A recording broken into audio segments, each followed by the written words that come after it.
La COP22 qui se tient quelques jours après l'entrée en vigueur de la COP21, des accords signés à Paris, devait pour nous matérialiser la concrétisation des accords. Les résultats des travaux, des échanges techniques et interministériels qui ont eu lieu à titre préparatoire n'ont pas permis de considérer que la COP22 est véritablement le démarrage de la mise en œuvre effective des décisions.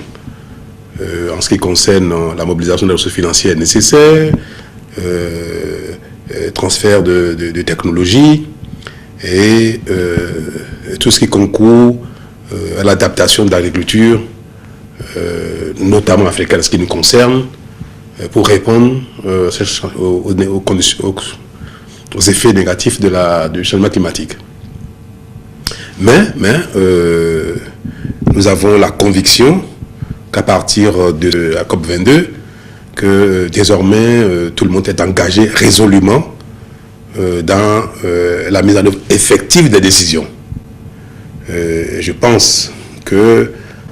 les uns et les autres donnent le meilleur d'eux-mêmes pour que ce qu'il faut faire, pour que les accords ne dorment pas dans les tiroirs, ne soient pas simplement les accords de façade, que la matérialisation de tout ce qui a été défini et objet d'engagement se fasse réellement et que des actes concrets soient posés d'ici la COP23.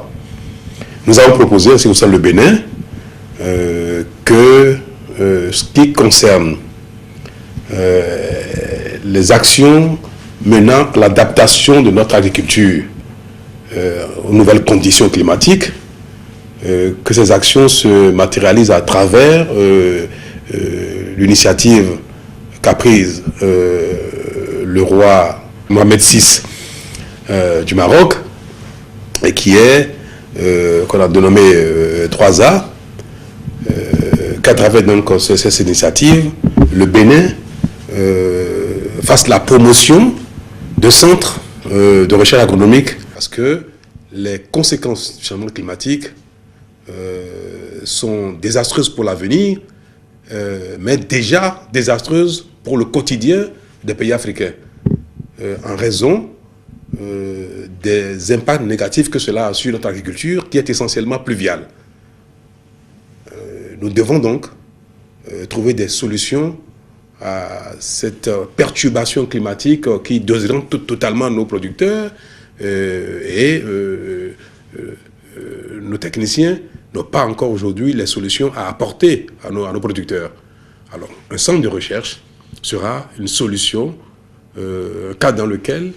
nous pourrions trouver les solutions à apporter à notre agriculture pour répondre efficacement à la donne actuelle.